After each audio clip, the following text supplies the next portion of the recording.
Hey everybody, I'm sorry my video is up a day late today. YouTube was down last night, and then I have had lots of papers and stuff to work on. It's almost finals for me. And I also have a new business that I am starting. It's actually a treatment program for eating disorders and their addictions. And we are launching this fall actually with a new group and a new program. So I'll post a link to my blog about this program as it is right now. I am working on getting a real web page up, but I'll post the link to the blog if you're interested in looking at it. And I don't have a whole lot of information up yet, but I will in the upcoming weeks have more information and hopefully a real website. So anyway, that's what I'm doing, and today we're talking about eating disorder cognitions and how restrictive behavior leads to things such as loss of libido or sexual desire, loss of the ability to process and think, mood disorders, exacerbating mood disorders such as depression and anxiety.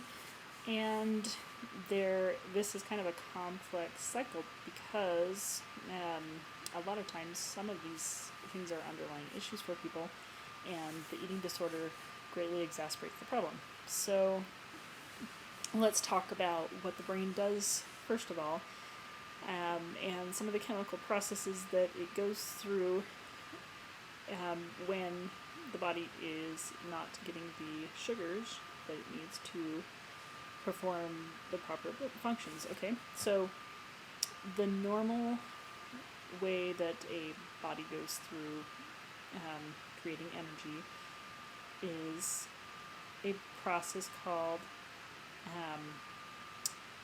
glycosis.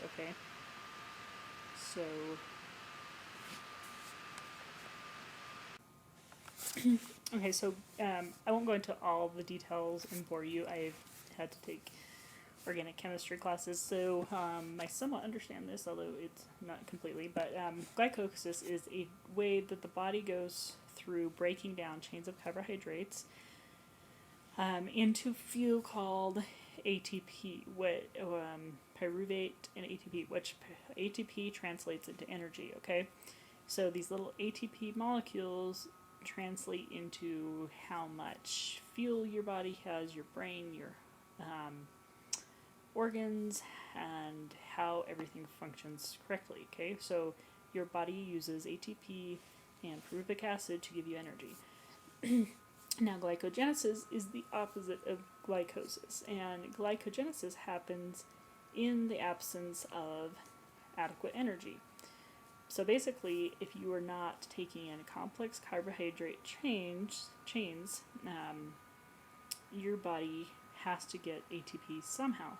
So it kind of cheats a little bit, and what it does is it will take stored energy from the muscles and other areas of the body and it can do this through creating ketone bodies, which is a protein, which is why for those of you that may be familiar with the Atkins diet, which I would never recommend for this reason, but in the Atkins diet, they look for the presence of ketones in urine, meaning that the body is basically metabolizing itself or using the protein structure that it has.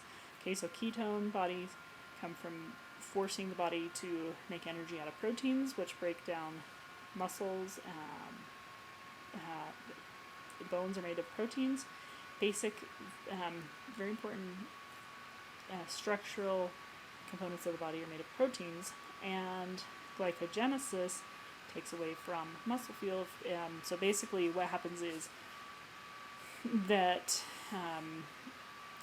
instead of getting fuel from the liver, because what usually happens is the glycosis will happen in the liver, go to the muscles, brain, and other organs.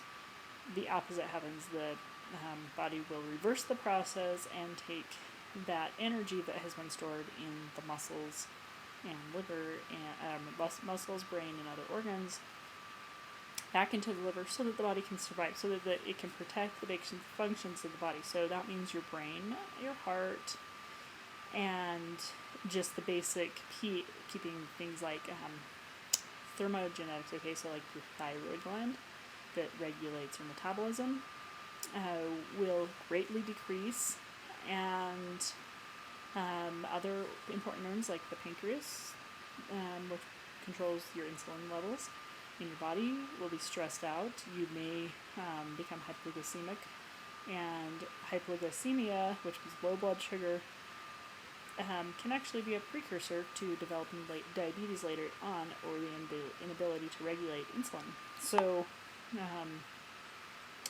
all these functions are important, and if this is all Greek to you, let me try and put it in simple terms, okay? So basically, here you have ATP molecule goes and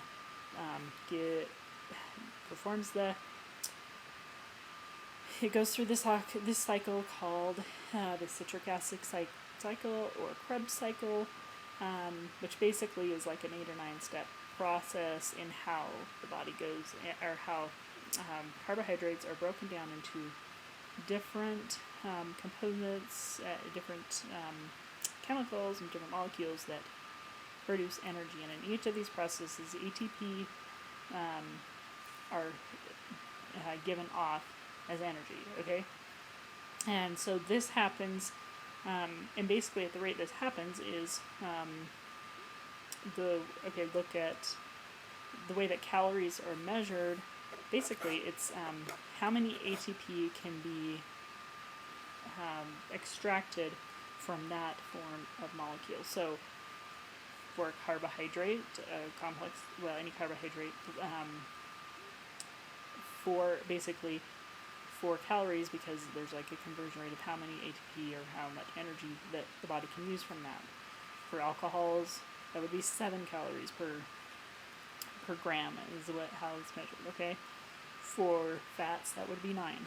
And don't look at this as, I should eat, the one with less, because actually there's an important reason why you want all of those things in your diet, and important chemical reasons, important chemical functions that those serve in the body, and complex carbohydrates especially are very important in the breakdown process, the way that the body breaks things down and assimilates those, because simple carbohydrates are basically, the body has to go through, the more complex the molecule is, the more complex steps the body has to go to break it down, and so it will get broken down in different parts of the digestive system and the digestive tract, and go to different areas of the body and utilize different organs based on how complex it is to break down. So you actually want complex molecules in your body to be broken down, because it's beneficial to the body. Always eating simple sugars is not as beneficial. So there's a chemistry lesson, okay? Fats are very important, because, and if you're avoiding fat because you think that your body will not store fat, just again, your body can create fat out of any type of molecule. So this includes protein, this includes carbohydrates. Low fat is a misnomer, because your body will make fat in the process of the Krebs cycle, if it needs to, from carbohydrates. It just pulls the components it needs from other areas of the body, and you will store that in the adipose tissue as triglycerides, okay? So don't fool yourself by thinking that if you avoid fat, that you are going to be avoiding gaining fat, because the reality is your body will probably store more fat in the absence of getting the appropriate amounts of good fats in your diet. And your brain will suffer, your cognitions will suffer. And this is the next point of my video, and obviously this video is probably going to be 2 videos again this week, so I will stop here and start with the second video on what this means for your body, what this complex cycle that I just talked about, when your body's not being fed properly, what this means.